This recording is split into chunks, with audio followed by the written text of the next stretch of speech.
Oh, listen to this, darling. About 1 mile from the U.S. border, the children were lined up against a wall. A Honduran girl, 13, calls her mother on the phone and says, "Don't cry, mommy. The Mexican immigration caught me." Well, this is an outrage, don't you think? What's so outrageous about it? These authorities are idiots sending mixed messages to people who are eager to come here and think their children will be safe. The outrage, my dear, is the American government. 6 across, a 4-letter word for the capital of Azerbaijan? Baku. But Simon, don't you think the government will sort this out? I mean, I think Biden is doing the best he can. He has inherited so many horrible situations. Always the cockeyed optimist. These cretins are all alike, one blunder after another. You're an old coot. Never seen the light at the end of anything.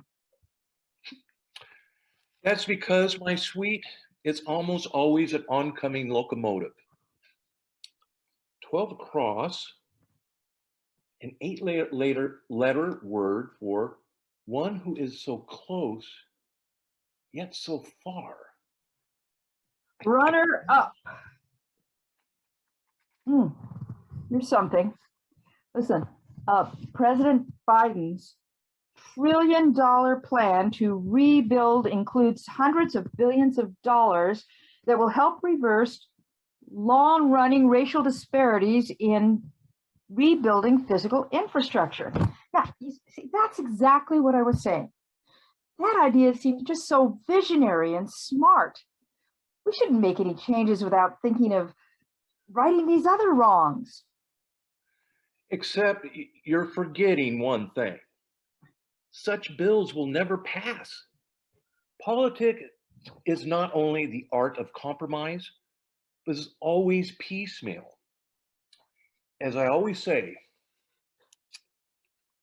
regimen es pupilli javiles cultu vir pessimus defectum. Oh, you do you? What on earth does that mean?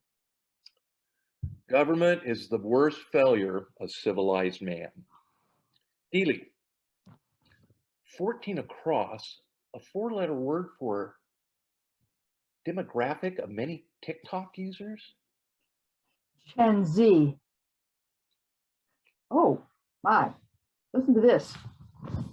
A London police officer was convicted of being a member of a banned neo-Nazi group. It was the first time a British officer was convicted of terrorism. At least it was the first. Dear innocent Dealey, that's only because they haven't caught the others. Damn Brits. Good Lord. Here's one. 20 across, a 10-letter word for the first Korean to win an Oscar. Bong Joon-ho. How, and I could add why, on earth do you know all these obscurantist clues? Well, darling, I read. I pay attention to people. I don't know. You're the language expert, so I could say, why don't you know them? And why are they all across clues? Aren't you doing the down? Well, I'll have you know that I did get Father of Eris. And I've decided I like the across better. More orderly, and then I fill in the down later. Oh. Is that a crime? Oh, yes, Aries. And no, it's certainly not a crime. I was just a bit curious. Orderly. Okay, Dr. Freud, I know you're itching to tell me what you think that means. Go ahead, I can take it.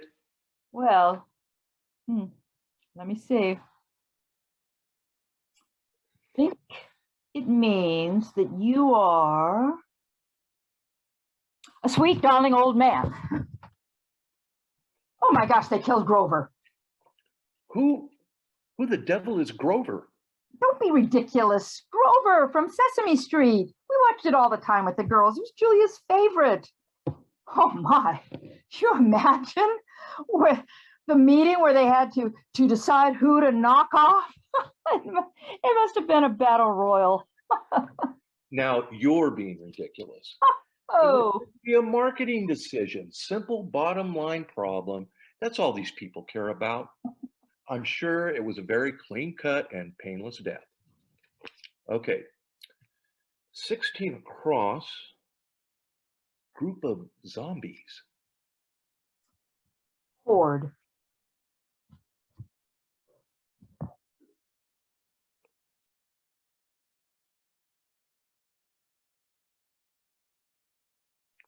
Yep.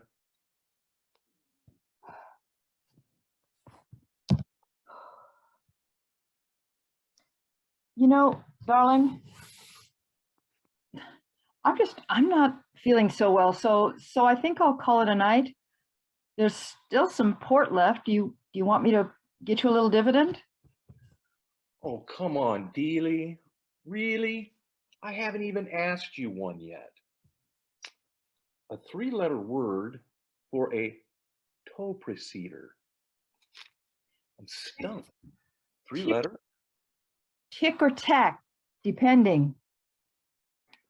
Say, you wouldn't really mind, would you, if I went to bed? I'm just exhausted and a little nauseous. I'll be fine tomorrow. Oh, oh my. Adelia? Adelia, what on earth is wrong with you? Are you really ill? Well, yes, I think I am. Can you drive me to the hospital, or should I call a car? I think I should go now. But don't worry. Let me get my slippers off and I'll bring the car around. You're not to move until I come back in and help you. Do you understand? I'll be right here, darling. Be right here.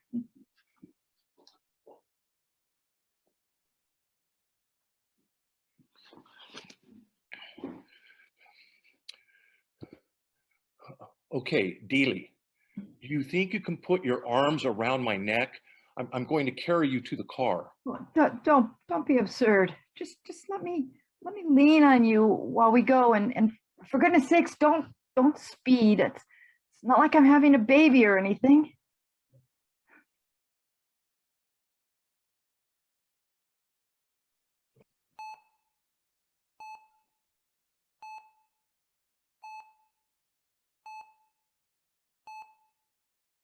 Simon?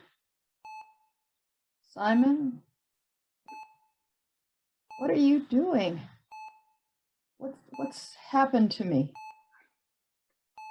Well, hello. If you must know, I was praying. For goodness sake, Simon, to what? Or should I say to whom? Well, I don't exactly know. I was going to sort that out later. How are you feeling? I'm so glad you're awake, Dealey. The doctor came by earlier and the news is quite good. Well, hurry up. Do tell.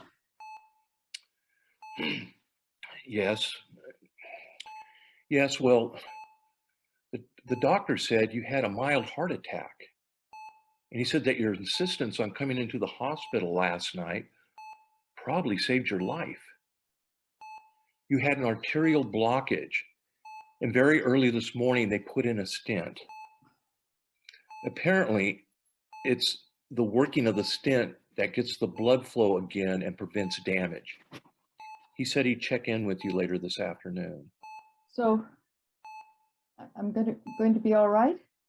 Yes, you can come home tomorrow after the catheter is removed, but you have to rest, not lift anything, and in a week or two, you should be fit as a fiddle. Did you call the girls? Yes, right away last night. They wanted to come to what they called take care of me, but they've also called a few of your friends. It's only been a day, and I'm already awash in casseroles. The refrigerator looks like an aluminum mine. Do you and your friends have the making of casseroles just standing by in case of emergency? And when they deliver them, of course, they want to stay and chat. Get this. Margaret even offered to stay the night tonight. Preposterous. Charlie, they're just trying to help. And Margaret didn't mean anything. She's just so concerned. I'll I'll call everyone. I'll call everyone tomorrow or soon. But I don't think we should disrupt the girls' lives to have them come. Do you? You said I'd be pretty well in a week or so. Of course, there's no need for them to come. Besides, I can take care of you perfectly. You just need to tell me where things are and what to do. A simple matter, I'm sure. Besides, it looks as if we'll be eating the mysterious casseroles for weeks. And you're not to call anyone until you nap again. Promise me. Oh, I promise. But son, what are you going to eat tonight? You can't even use the microwave. I really should see if they'll just let me come home early. Oh, Don't be ridiculous. I'll be fine. I'll go to that diner place wherever it is. Adelia, I just want you to get better. Do you hear me? I will, darling. I promise. Feeling better already. Blood is flowing. I'll see you tomorrow. My big day.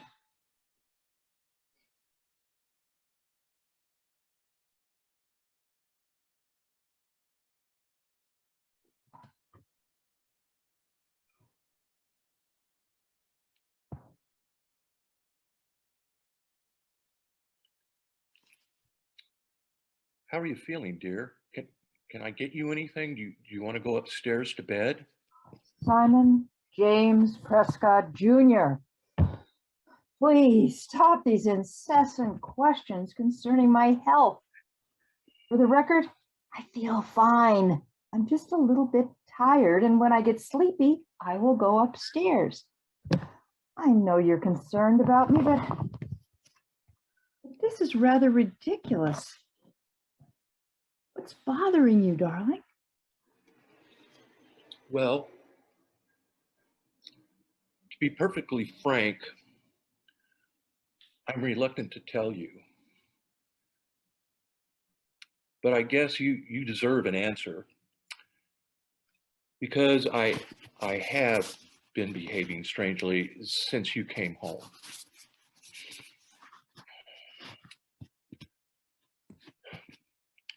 The truth is, I had a terrible time while you were in the hospital.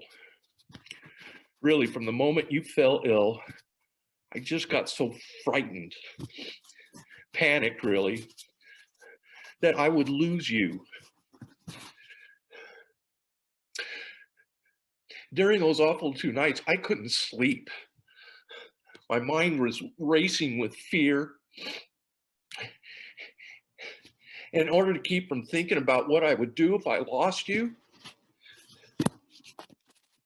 instead I forced myself to think through what it must be like for you to have me as a husband.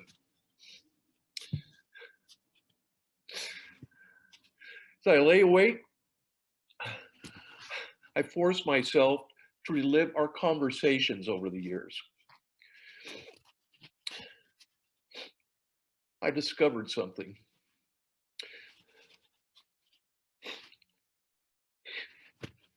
Every night, you sit in that chair and express a range of very real human emotions: happiness, sadness, yearning, fascination, hope, and joy. And what do I express? I'll tell you: negativity, cynicism, and disdain.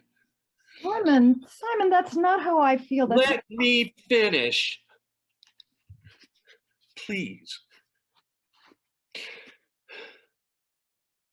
For those 2 nights, I took a long and painful look at myself, Dealey.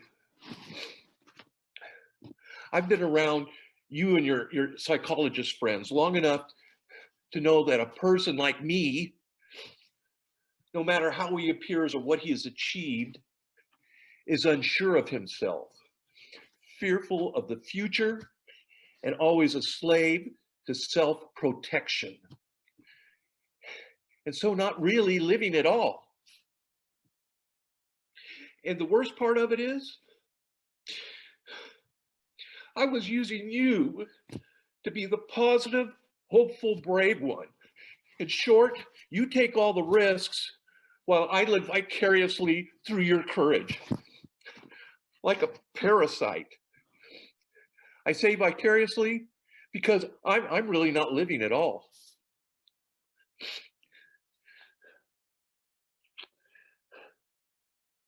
Perturbitus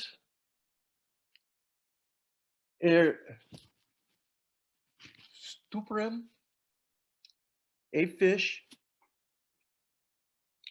vetum.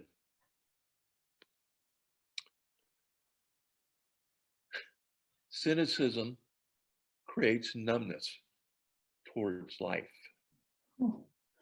but Simon, don't you think it works both ways?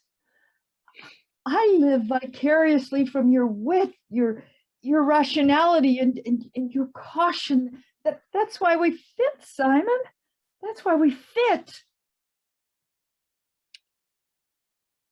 Il humor, fiche, sit portuvitas, insolutum. Please stop doing that.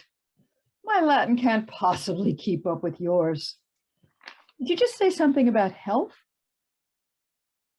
Good. Cynicism is humor in ill health. And yes, I imagine you'd get me off the hook.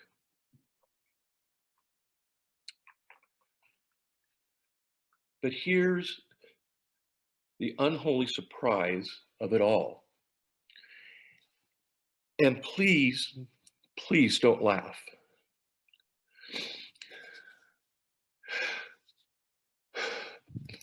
I made a deal with God or the universe, or damn it, someone, that if you got better, I swore I would attempt to change, take a risk, live. It's an experiment and it may not work, but I have to figure it out to go about it. And maybe I'm too old to change. But I did promise. Let's see. Docere? No. Dacere. Pates. Vetus canis. Nova artificia. Precisely put. This old dog maybe can learn new tricks.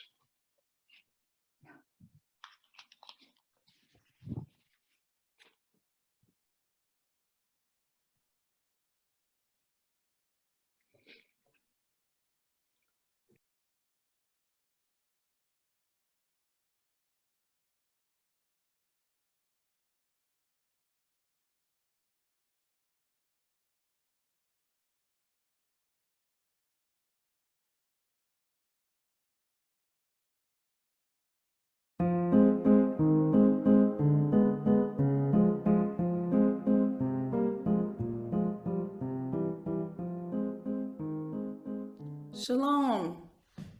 Hannah. Max, are you on yet? I think I am I? I don't know. Are you? Damn this pandemic. I hate Zooming. The Chinese must have invented it to drive us all crazy. Max, that is a terrible thing to say. It's racist and not true. Yes, it is. Am I on yet? No, No. turn on your Turn your damn video. video. Max, you are a racist. Am I on yet? Yes. Finally, Finally. jeez. Shalom. What took you so long? You act like we never Zoom, but we Zoom every day, Anna, every day. Leave her alone. She's the oldest. Cut her some slack. Why? You just called me a racist. Stop it. Stop it, you two. I was late because I had too many doors open and I got a little lost. You mean windows, Hannah? Too many windows open. No, the doors were open when I was starting into the Zoom and I went to close them when we were getting into the Zoom, and then Are I you was about going- to say you got lost coming back from closing the doors? Oh, please don't be true. Hannah, is that true? You got lost getting back to your computer? Stop it. Stop making fun of me for being forgetful. We're not making fun of you, Hannah. Oh, not at all. Hey, Max, it's not like you're perfect. You're a racist. That makes you worse than Hannah. What did you say? Marnie is accusing me of being racist because I can't stand Zooming, and I said it was created by the Chinese. Racist. How can you say that? I'm just making a statement of fact. That is not true. If something is not true, it is false and not a fact or an alternative fact. It's American, made in America. What are you talking about, Hannah? You don't even know anything about what we're talking about right now. Like, what are you even on about? Stop it. He's American. Who? Who are you talking about, Hannah? I was Googling and I was, Jeez, Hannah. Googling. It's Google. Hey, I was doing Google and You were Googling. Google. It's a verb. Max, what are you doing? I'm not doing anything. Lay off of her. Whatever. It's always the same year after year. Always the boss of me, always taking her side. What were you Googling, Hannah? Yeah, what were you Googling, Hannah? What, Hannah? I was looking for Zoom. I was trying to find it. I forget why, but I don't forget things. I just needed to find something. We're already on Zoom, Hannah. Like, see, Marnie, we Zoom every day and listen to what Hannah is saying, right? I forgot why. That's how to say there, Hannah. Hannah, are you okay? Of course I am. No, you're not. You have grown up to be such a mean person, Max. I never thought you would grow up to have such a mouthful of spite. Can we all just take a deep breath? She's losing it, Marnie. I have not lost it. And you're being judgmental as usual. Everybody just relax. Come on. What's going on? Well, you started it when you called me a racist. You have become anti anyone other than yourself. Who are you to tell me that? I've known you the longest because I'm the oldest and you never stop letting me know how old I am. Ageist, racist, narrow-minded, and Can't think of the word, huh, Hannah? Oh, please. We're not kids. Stop it. You started it. Okay, I'm sorry. Can we just go back to talking about what we usually talk about on our daily Zoom? Okay, fine. Shalom. How are you? I'm fine. How are you? I'm fine. How are you? And we drag the dumb thing out for an hour every day. I'm about to lose it with the both of you. You can't lose it because you never got it, Max. Hannah, Max, if you don't want to Zoom with your sisters every day, all you had to say was you didn't want to Zoom with us. Are you kidding? You know, the guilt you'd both lay on me is thicker than grandma's matzo balls. What I don't get, Max, we grew up being teased for being Jewish, but you are so intolerant. Mom never allowed us to treat other people with this disrespect. Maybe they deserved it. Mom would never say that. Never. You know what? I have no idea what Mom would say or what Mom wouldn't say. And every time you quote her, it's like putting a stick in my eye. You knew her, Marnie knew her. I barely remember her. Max, you have never said this to us. Hannah and I talk about Mom all the time, and you have never once said it hurt you to hear about her. I'm sick of you talking about her. She loved you, Max. Shut up. She loved you the most. She did. She did. Stop it. Max, I may be forgetting who I am, where I am, but I'll never forget how happy Mom was to finally have a boy. When she brought you home from the hospital, she told us you were one of a kind and that she was glad that you were born just the way you are. She knew she was going to be the perfect mom for you and that no one would ever love you the way that she would. You were so cute with your chubby little cheeks. Oh, I remember one time. Oh, no. We're not going to tell Max stories, are we? I think I've heard them all. Did you know you once told Mom, I think it was right before she died, that she was a queen and you were her prince? Can we not do this? You said she needed her queen crown, and you ran to the kitchen and you got a big round pot and you came back and put it on her head. Oh. Then you went and got your plastic fireman's hat. Oh, I had forgotten all about that hat. And you ran back to Mom and told her that you were her prince and that you loved her and that you would always protect her. Oh. You're sweet, Max. You're just so entertainingly you and loving. That's who you are, not this person so full of chaos, so full of anger that you push everyone away. We know, Max. This past year has been so hard. And living alone right now is shit. And staring at each other through a screen is Horrible. With a capital horror. You mean capital H, Hannah? No, I mean a capital horrible. It's hard to follow conversations and I look horrible. I've tried changing my makeup, changing the lighting. I've tried zooming in the living room, in the kitchen. I even tried zooming in the bathroom. I keep wondering who that horror of a little old lady is in the screen, on the box on my screen with my name on it. You're too funny, Hannah. Horrible. That is the perfect word. You might be losing your memory. But to make up a word like that. I just Googled horrible. Oh, and it says word made up by Hannah to describe daily Zooming with her siblings. She didn't find anything. I just made it up. Actually, I don't see an official definition, but I did find horrible in the Urban Dictionary. What's that? Never mind, Hannah. What's it say, Marnie? Horrible. The state of being so horrifying and horrible, it is akin to living a horror movie.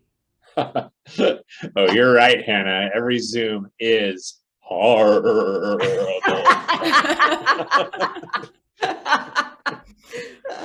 Oh. Good to laugh. We haven't laughed together in a long time. Oh, Hannah, are you going to forget who I am? that's not possible, Max, because you'll remind me every day. I'm okay. I'm seeing a memory specialist and I've started on a B12 vitamin therapy. It's helping. Why didn't you tell us? I don't remember. What? I'm just kidding. I wanted to wait and see if it helped before I said anything. Hannah, you need to tell us this stuff. And then have you mock her? I wouldn't have mocked her. Okay. I might have made a little bit of fun of her, but what are little brothers for? Support maybe? Yeah. What, do you think I need to like take a pledge or something? Sure. Hey, that's a good idea. That would be nice. Really? Repeat after me. Oh, I'm not going to do that. I, Max. Come on. I, Maxwell. Don't call me that. You sound like Mom when she was mad at me. She only called you Maxwell when you were tired and grumpy. You'd get all fussy and she'd pick you up and comfort you. Remember the lullaby she used to sing to you? Numi, numi, aldi, numi, numi, neem, numi, numi, aldi, sleep, my little one.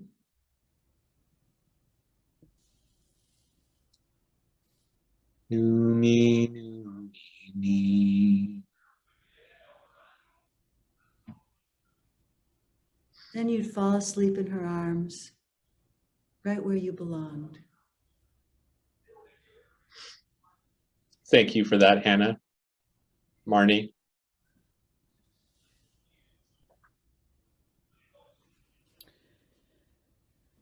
Hello, Max. You were about to take a pledge, remember? To be more supportive. Forget it, Marnie. I think he already has. Look, Marnie. You don't have to say anything, Max. It's been a very long year. Zoom may be available so we can see each other, and thank God for that, but it hasn't brought out the best in any of us. Okay, so the first place we go when we can get together again is Jerry's Jewish Deli. All right. Oh, I want a pastrami on rye. Oh, 2 potato knishes. On everything bagel with everything on it. oh yes. Yum. Well, Hannah, you said you were Googling earlier today. What were you looking up? Was it something you couldn't remember? No, I heard what Max said about the Chinese and Zoom, and so I looked it up. Oh, come on, Hannah. Do you have to bring that up again? I'm sorry for what I said. What did you find out, Hannah? Let me remember. This might take a while.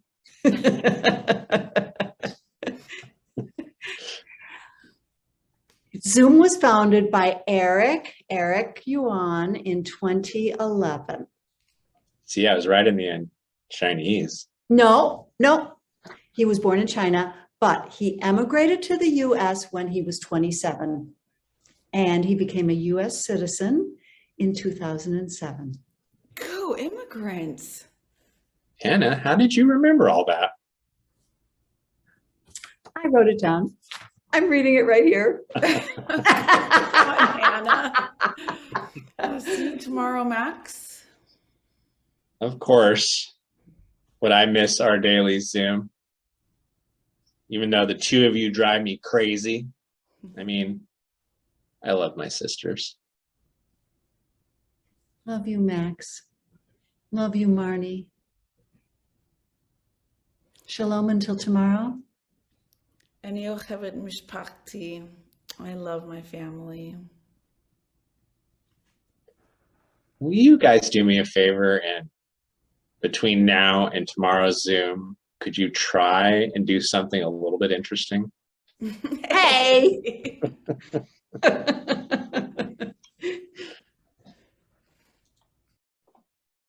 Oh, darn it. How do you turn this thing off?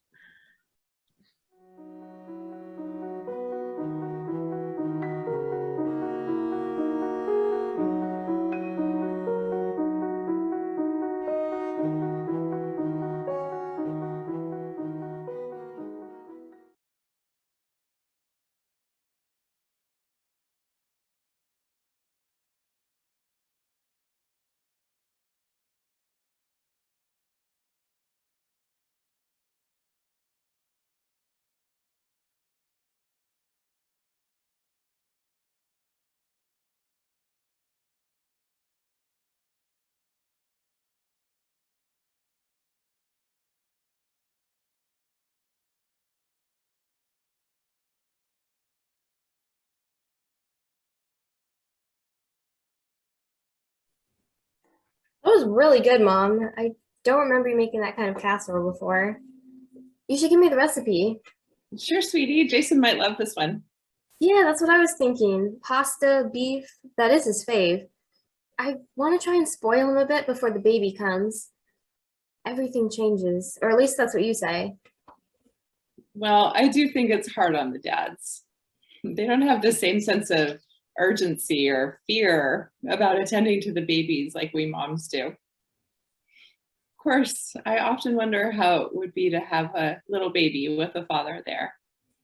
I suppose it's both difficult and wonderful at the same time. Oh, Mom, I'm sorry. No, darling. I'm fine.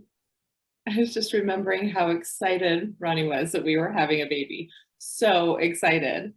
I'd get mad at him because he would tell complete strangers that we were having a baby, as if they couldn't tell just by looking at me.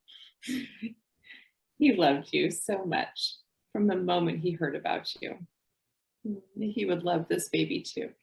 Yeah, so what do you think about sleep training? I've been reading a lot about it and I'm trying to pick a system. Well, I say pick a method that doesn't abuse either parents or child. By that, I mean that it might take a little longer, but I don't think babies should ever be given the message that they can't count on you responding to their cries, at least eventually. And as for the parents, they shouldn't be tortured either in terms of how long it takes or how hard it is emotionally. I'm not sure if that helps. I'm definitely out of practice. No, it helps. You've been great. And Jason's parents are fine, but I know I can talk to you about anything. Oh, sweetheart. You are the great joy of my life. Always.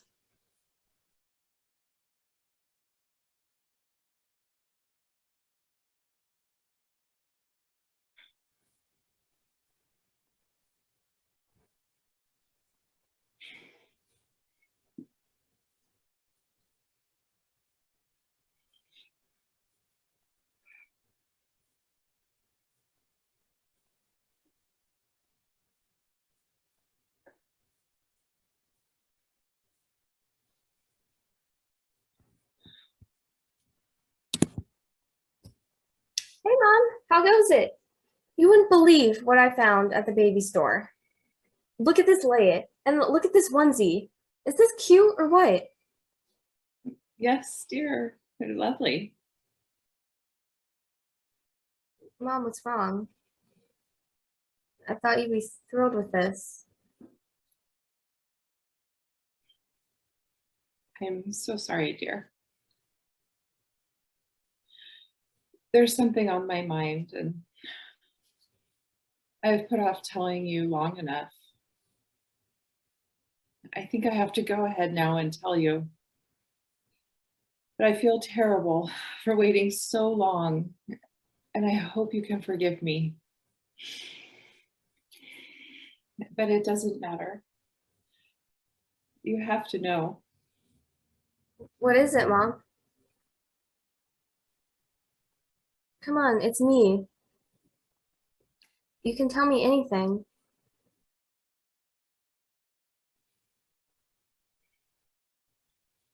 Okay. You know that your father died in 1948, just before you were born. You know you never met his parents. Yeah, I've always wondered about that and wished I could have. Dear, please. Let me just tell you. Otherwise, I'll lose my nerve again.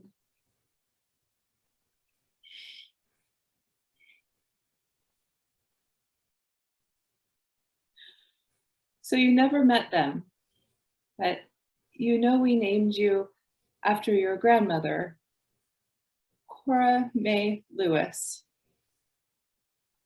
And you know your father was from the South, from Mississippi, and I met him in college. Okay. That's what you do know. Sweetie, I'm afraid that's all you know.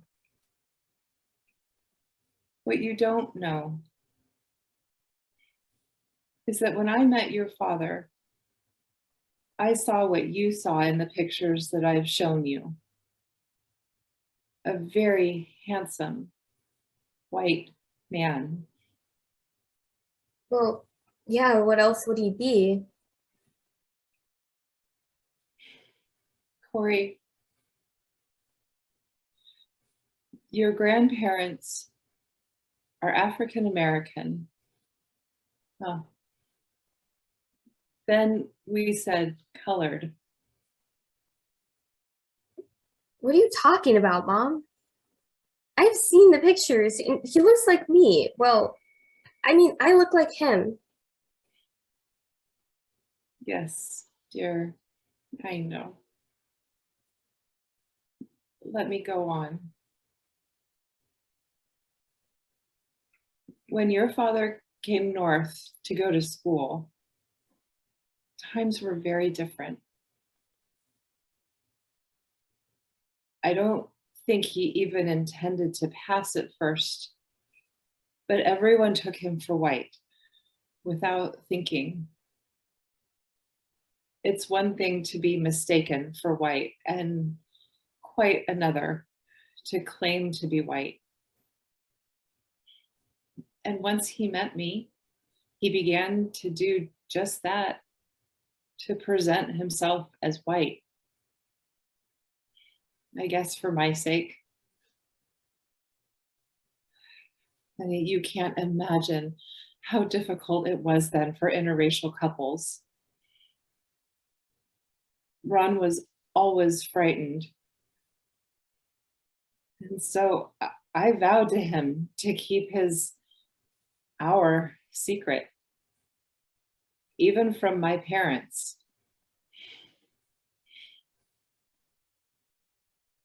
So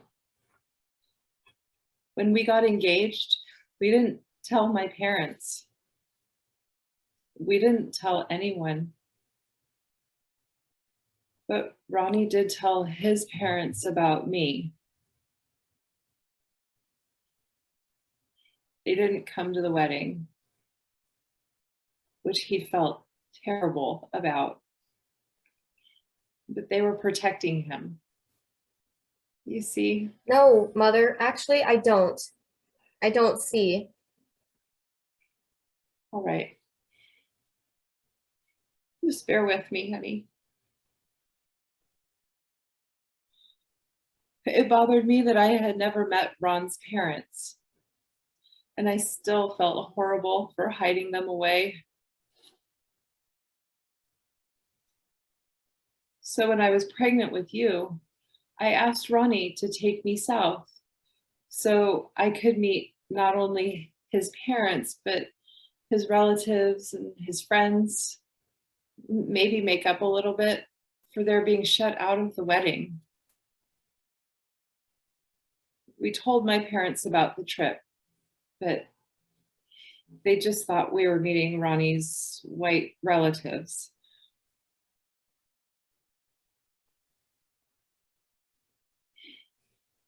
Ron's family were all lovely people and just so gracious to me and full of excitement about the baby. And I don't think I'd ever seen Ron that happy to finally be home and to be himself. And I wasn't worried about what you would look like. I figured that once you arrived, we might have a chance to stop living this lie that we'd been trapped in for so long. But I know Ron was constantly worrying about it.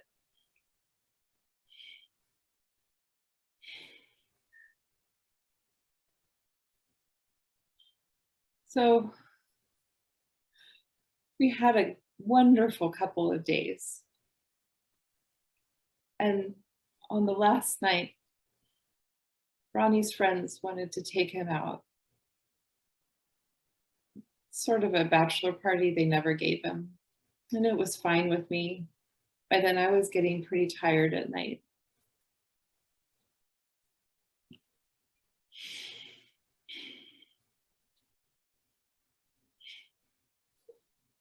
So off they went.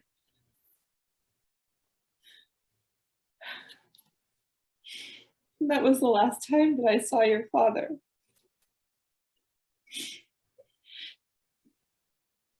What happened?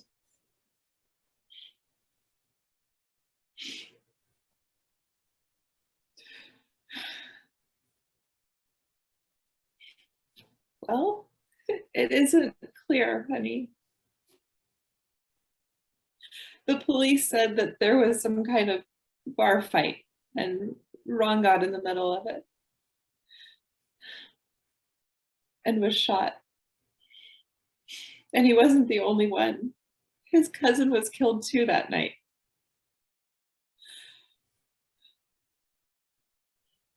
But Ron's brother said that what really happened was that they had left the bar and were walking along when a gang of white men drove up on them.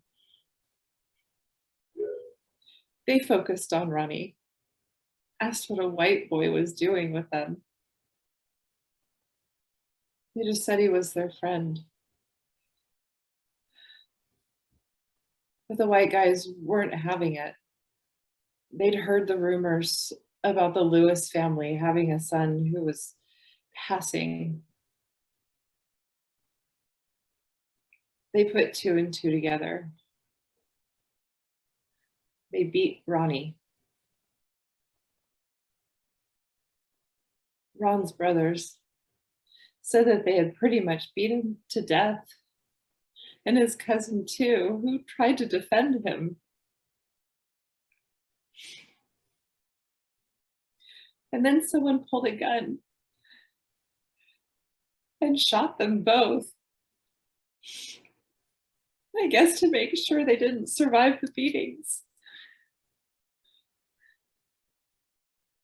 They just drove off. They must have known that they didn't have anything to worry about. No one took the word of Black people then.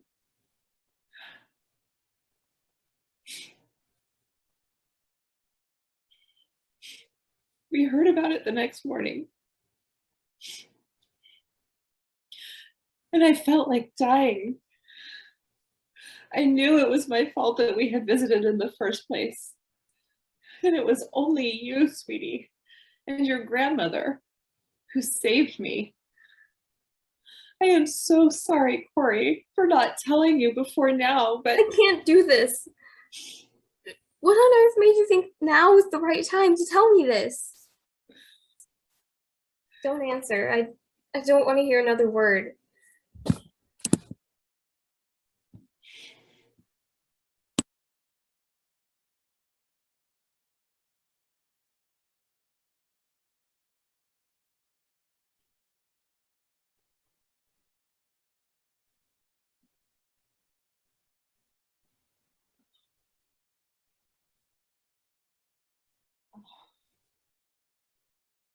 Oh, Corey. He's beautiful. He's just beautiful. Corey, I just want to say that. Wait. I came over here today so I could have a turn. A chance to ask some questions and to tell you what I've been thinking about what you did. When I walked out of here a few weeks ago, I decided I was never coming back. I felt as though your decisions from before I was born to before my baby was born were exactly wrong and all about protecting yourself and not me. But then I began to think about what I might have done. And so then I began to have questions. When you try and answer, don't just be defensive. Just be honest. Be honest. Why didn't you tell me before now that my father was Black? And so that my baby might be Black too. I've tried for weeks, but I cannot figure out why. Well, I didn't tell you when you were growing up because of what Ron's mother said that awful night before I went home. She talked about the problem of passing, getting by, she called it. She said almost every person she knew had someone in their family who was getting by. She said that it put a huge emotional burden on people. And not only did they lose their families, but they lost themselves too. And they could never feel comfortable in their own skin ever again. As much as he denied it, I knew that was true for your father. Cora didn't want that for Ronnie, and she didn't want it for you. And so she said that it's likely you won't ever have to know, that you could easily get by, and only I would know.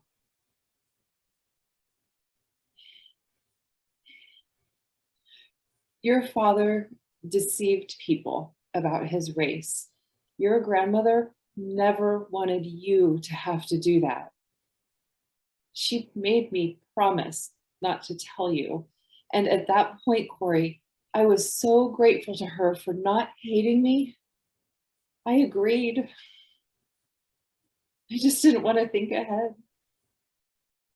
It was all too much. I guess I understand what you're saying.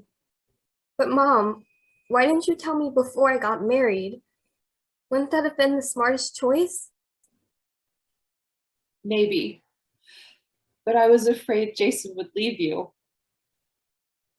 And then you would leave me. I know. It was so stupid. I don't know what would have happened, frankly.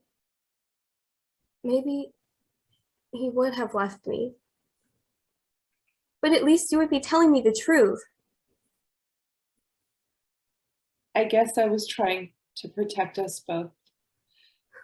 Such a coward. So, what am I supposed to do now? Do I tell Jason? Do I tell my son? What the fuck do I do?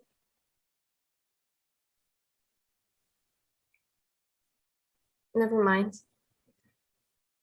I'll figure it out myself. I have to find my way to some truth around here.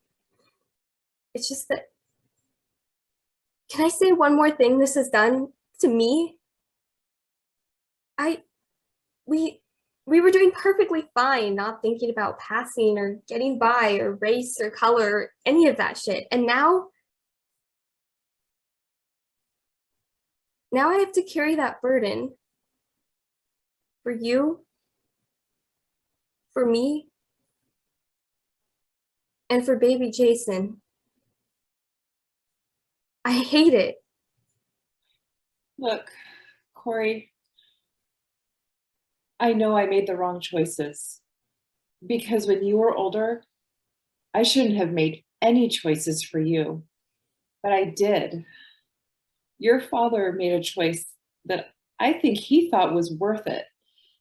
And maybe he should have kept his secret even from me. But at the core of it, it's about shame, isn't it?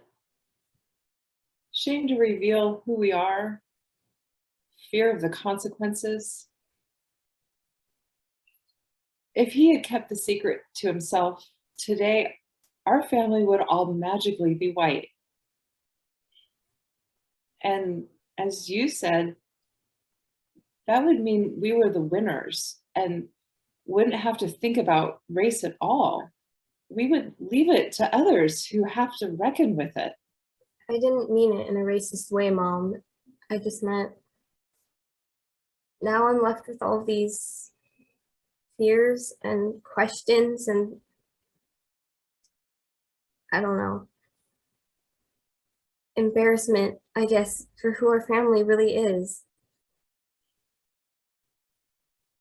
But what does the knowledge of your father's race really give us? Do you love your father any less? Should I? Maybe baby Jason will grow darker than you are. Will you love him any less? Maybe when you tell him about his grandfather, he'll want to identify as Black. Maybe he won't.